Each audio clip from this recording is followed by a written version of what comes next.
vami je 10 dni priprav, kako ste zadovoljni z zagnanostjo fantov? Pa mogu reći od početka priprema još iz Ljubljane da smo onako uspostavili jedan novi, dosta radni režim. Dečki to jako dobro prihvaćaju, s obzirom da možda je to malo onako intenzivniji način rada nego što je do sad bilo, ali mogu ih pohvaliti i reći da su dosta dobro prihvatili te neke nove metode.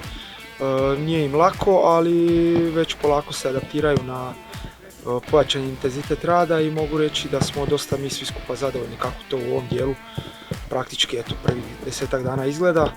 I s obzirom na jučerašnju utakmicu, pogotovo onaj prvi dio, mogu reći da idemo u dobrom smjeru.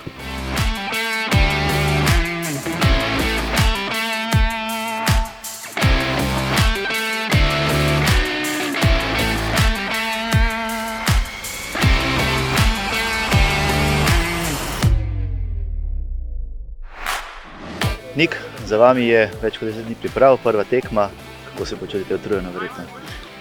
Ja, malo smo utrujeni, bil je kar naporen teden v Sloveniji, v Ljubljani. In zdaj smo odigrali prvo prijateljsko tekmo s težkim nasprotnikom, kar je sigurno dobrodošlo. Pokazali smo nekaj pozitivnih stvari, ampak imamo še veliko za podelati. Tekma je sicer končala s porazom, tudi prvi polčas, ko je igrala recimo najmočnejša enajsterica, je bil kar spodbuden. Ja, res je. Mislim, da smo pokazali kar dober odpor proti Dinamu, čeprav se vidi, da so res kvalitetna ekipa, ampak pokazali smo neke pozitivne stvari, na katerih lahko gradimo, ampak imamo še veliko prostora za napredek. Trener je že nekajkrat omenil, da se dela veliko, več kot se je prej. Kako ti sprejemaš ta naporen ritem? Ja, res je, dela se kar naporno, no. Kakor sem rekel, prvi teden smo naredili veliko treningov in mogoče res smo malo dvignili tempo glede na prejšnjo obdobje, ampak zaenkrat vse je ok, igralci in tudi jaz osebno dobro to prenašamo, tako da upam, da bodo rezultati vidni.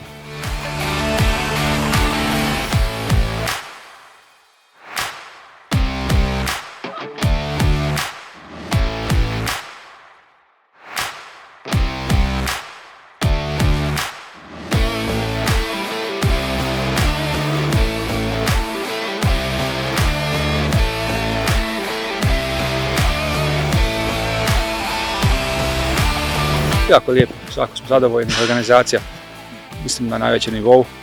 Za mene kao osobno prva pripreme sa kao Olimpijom. Jako dobro, mislim da sve pozitiva je tu, ljudi su pozitivni. Idemo dalje. Kako ide rad u kancelariji, sve po planu? Sad sve po planu, slažemo, radimo, organiziramo, analiza je dalje. Tako da sve u redu, ja sam prezadovoljan za sad koliko smo napravili.